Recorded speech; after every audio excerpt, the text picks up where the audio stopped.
Assalamualaikum Barai, selamat datang kembali di Guru Gumbul Channel. Sekarang kita akan membahas Illuminati.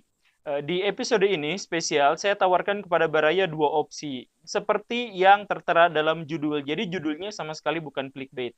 Yang pertama saya tawarkan adalah pengetahuan tentang Illuminati. Pengetahuan yang saya tawarkan adalah yang lebih komprehensif dan bisa dipertanggungjawabkan.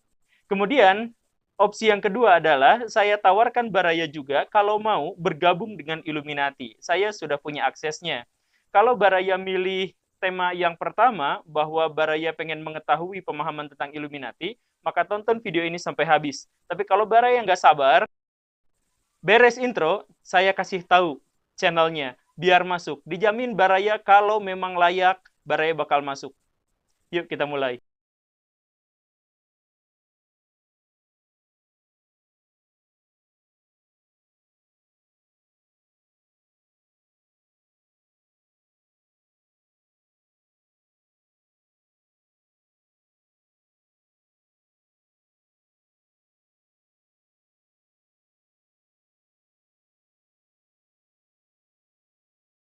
Baik, Baraya, sekarang yuk kita mulai. Pertama-tama, gimana cara gabung ke Illuminati? Kalau mau gabung ke Illuminati, silakan Baraya nonton video saya terkait dengan Papua. Jangan nonton videonya, tapi lihat deskripsinya. Di situ saya tawarkan sebuah link di bagian paling bawahnya. Ada kata gembul di sana, hapus kata gembulnya, copas simpan di Google, masukkan itunya ke Google, linknya ke Google. Kemudian Baraya bakal masuk ke web resmi Illuminati. Dari situ akan ada masuk gabung ke Illuminati. Kalau Baraya klik itu, silahkan tunggu saja, masukkan semua persyaratannya. Kalau sudah, tunggu. Kalau Baraya cukup layak untuk bergabung, maka Baraya akan dihubungi. Tapi kalau Baraya tidak layak, ya wayahnya, lebok saja. Itu informasinya kalau Baraya mau gabung. Tapi kalau Baraya sebelum gabung pengen mendengar dulu paparan tentang Illuminati, yuk kita mulai. Baraya pada tahun 1779, pada waktu itu VOC masih berkuasa di Indonesia, di Jerman, dan pada waktu itu juga belum ada yang namanya Jerman, cuma di wilayah yang sekarang namanya Jerman, ada seorang yang sangat tergila-gila pada Freemason, namanya adalah si Adam.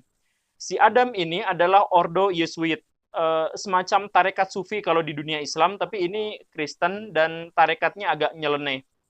Nah, tapi dia tergila-gila sama Freemason, maka dia berencana untuk bikin Freemason versi dia sendiri, yang dia namai Illuminati.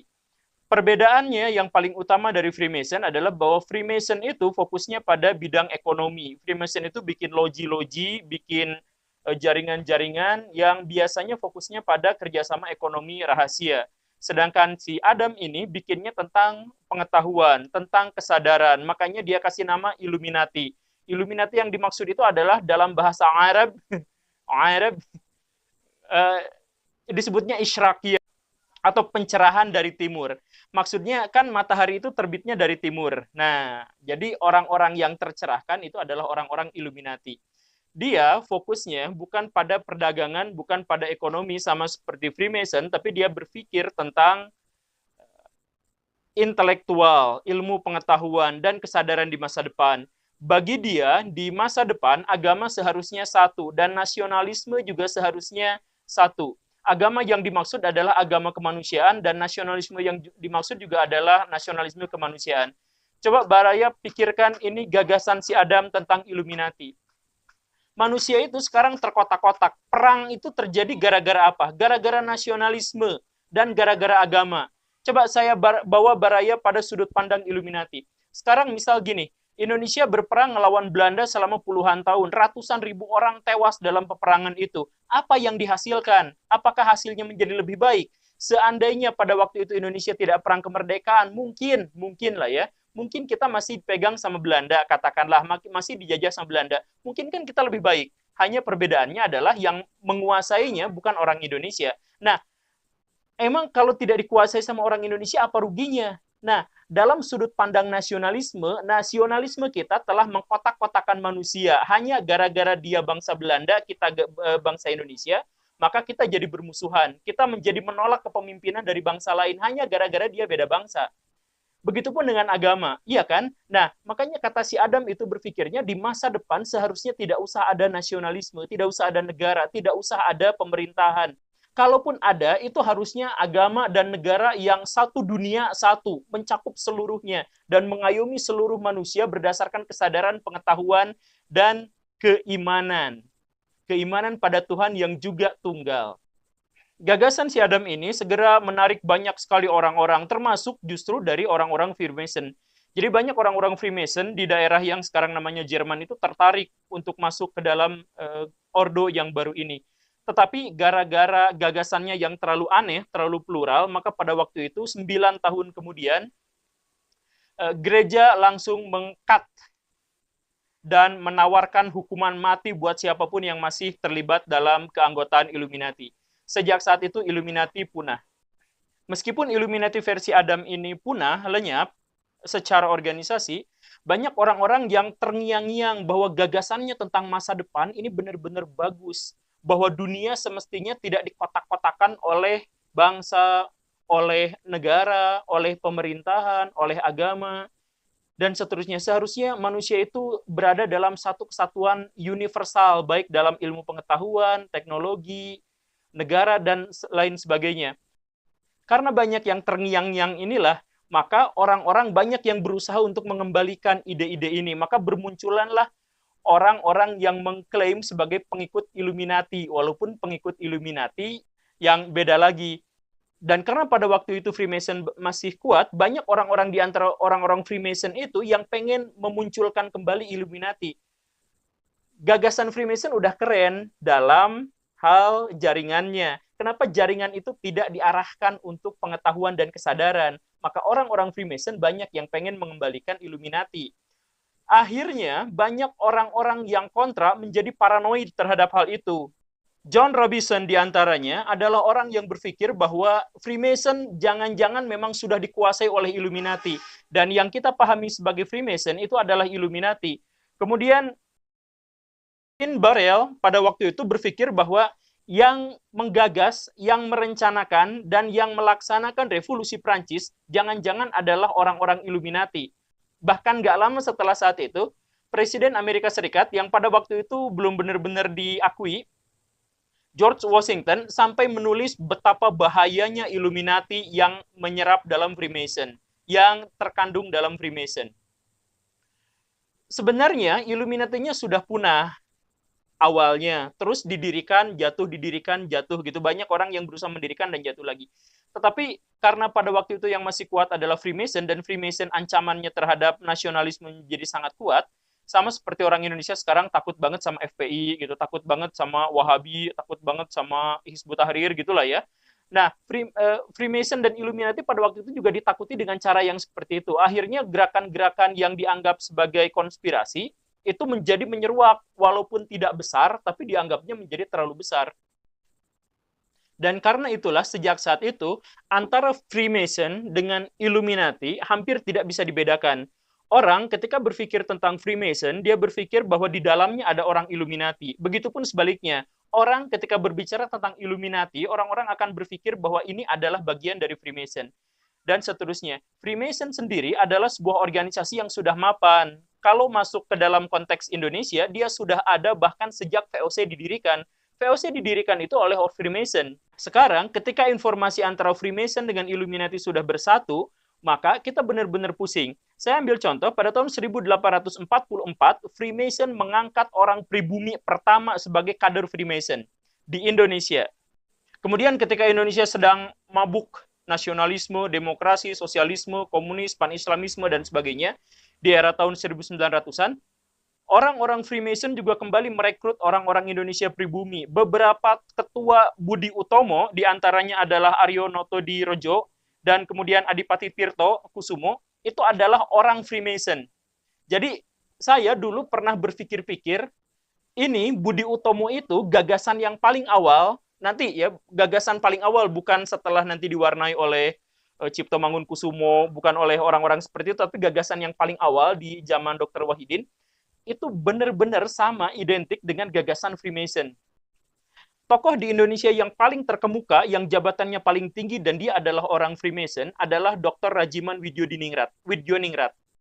Dan ini adalah gerakan yang sudah biasa. Mereka memang bergerak secara rahasia, tapi mereka resmi. Mereka punya delegasi sendiri.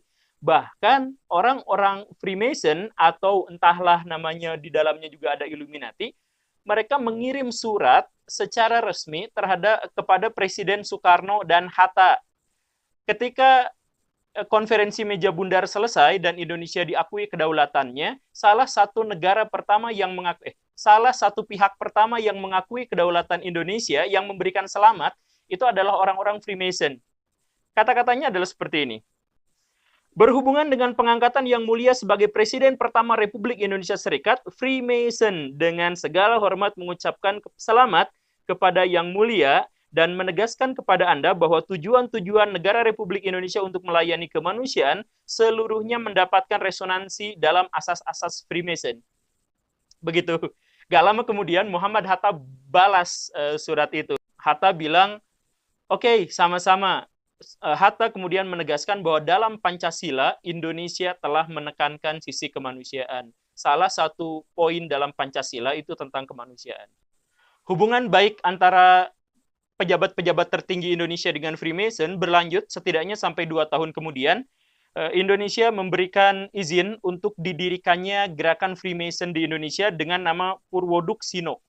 Purwoduksino ini nanti anggotanya juga banyak, tetapi ketika Indonesia mulai kisruh dan Soekarno mulai menjauhi orang-orang yang dianggap sebagai neokolonialis dan neoimperialis, maka Freemason juga didepak sama Soekarno. Dan sekitar berapa tahun kemudian, sekitar tahun 60-an atau tahun 59, saya lupa, seluruh organisasi dan seluruh gerakan Freemason dibubarkan dari Indonesia.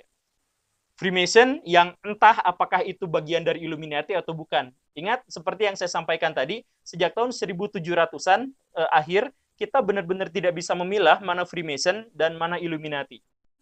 Nah, sampai sejauh ini apakah Baraya merasa mendapatkan informasi yang berbeda? Tentang Illuminati dan Freemason memang kebanyakan dikuasai oleh berita-berita alternatif yang keliru, dan banyak diantaranya yang kelirunya fatal.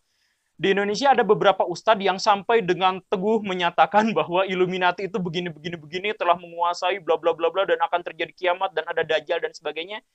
Saya berani sampaikan bahwa apa yang disampaikan itu adalah keliru. Ya, ustadznya mungkin baik, ustadznya mungkin bisa diambil pelajaran dalam banyak hal, tapi untuk Illuminati saja, dikatakan misalkan Illuminati itu menguasai dunia, menguasai percetakan, menguasai pemberitaan, menguasai politik, menguasai dana, menguasai uang, dan sebagainya. Ya, kalaupun memang begitu, seharusnya Ustadz itu udah meninggal duluan sebelum beliau mampu membongkar rahasia Illuminati. Tapi kenapa beliau bisa membongkar terus-terusan Illuminati dan tidak ada apapun yang terjadi padanya? Itu terjadi karena Illuminati memang tidak pernah dibayangkan seperti di situ. Illuminati itu organisasi yang biasa-biasa aja. Organisasi yang sudah punah, kemudian dia nongkrong di belakang nama Freemason, kemudian Freemasonnya sampai sekarang juga masih bertahan, dan Freemason itu semi-resmi gitu. Banyak orang-orang Illuminati yang sampai sekarang juga mengakui, iya saya orang Illuminati, saya degree-nya sekian, biasa-biasa aja. Apa yang membuat Illuminati menjadi benar-benar ditakuti adalah gara-gara trilogi Illuminati, sebuah buku yang ditulis oleh Robert C. dan Anton Wilson. Mereka itu hidup di era zaman hippies, hidup di zaman Amerika Serikat lagi bergejolak kaum mudanya karena mendapati modernisasi yang menyenangkan. Jadi di situ hedonisme muncul, minum-minuman keras, mabuk-mabukan, dan lain sebagainya. Pada waktu itu lagi gandrung-gandrungnya. Ini Amerika Serikat lagi peralihan dari liberal menuju perwujudan dari liberalisme. Nah, dua orang yang saya barusan sebut, si Sea sama Wilson ini, dia adalah editor majalah Playboy. Jadi keduanya itu cabul. Mereka berpikir bahwa pemerintahan di dunia ini semestinya tidak terlalu kaku, tidak terlalu banyak aturan. Mereka berpikir bahwa dunia itu harus diberikan banyak alternatif, termasuk alternatif kebohongan. Biar manusia itu, biar masyarakat itu mendapatkan pencerahan walaupun mereka tersesat di jalan yang salah. Kalau mereka benar tapi hidup dalam peraturan yang kaku terus-terusan, mereka akan jenuh. Mereka berpikirnya seperti itu. Makanya mereka berpikir, ayo kita bikin berita-berita tentang kebohongan. Makanya mereka menceritakan tentang kebohongan. Misal, ketika Kennedy meninggal, oh ini gara-gara Illuminati. Kemudian revolusi Prancis, oh ini gara-gara Illuminati. Karl Marx, oh ini gara-gara Illuminati. Perang Dunia II, ini gara-gara Illuminati. Uang kertas muncul menggantikan uang logam, ini gara-gara Illuminati. Ini gara-gara Freemason dan lain sebagainya. Semua tentang ini itu munculnya dari orang-orang di majalah Playboy, majalah dewasa, majalah perempuan telanjang. Jadi kalau Baraya nonton, misal ya, ada ustadz yang bikin Illuminati adalah gini gitu menguasai dunia dan sebagainya, itu sumber-sumbernya adalah dari editor majalah Playboy. Nah, inilah akhirnya yang menyebabkan Illuminati menjadi berkembang. Sekarang segala hal tentang konspirasi pasti dikaitkannya dengan Illuminati. Ada artis yang suaranya biasa aja tapi dia mendadak booming, maka orang langsung menuduh itu adalah Illuminati, itu adalah Freemason gitu. Ada pengusaha tiba-tiba naik, itu adalah Illuminati dan sebagainya. Dan ini akhirnya dimanfaatkan untuk bisnis. Ada studio Amerika Serikat ngaku dirinya Illuminati, ada apa ngakunya Illuminati. Banyak di antara mereka yang benar-benar menjadi sebuah jaringan rahasia itu benar.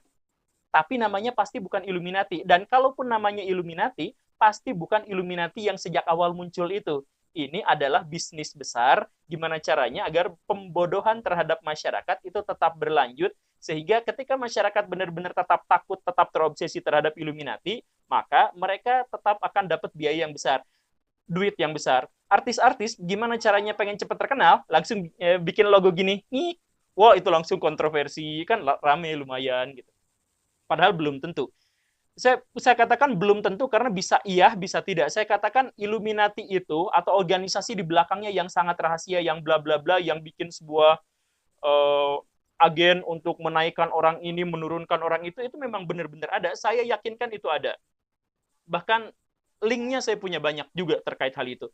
Tetapi sekali lagi ini bukan Illuminati yang dibayangkan sebelumnya tentang penguasaan dunia secara global. Tidak ada hubungannya. Jadi termasuk link yang saya bagikan tadi itu adalah bagian dari Illuminati, mungkin adalah agen, tetapi bukan agen elit global yang menguasai dunia. Oke, Baraya itu saja. Semoga bermanfaat. Terima kasih karena sudah menyaksikan. Saya Guru Gembul. Assalamualaikum warahmatullahi wabarakatuh.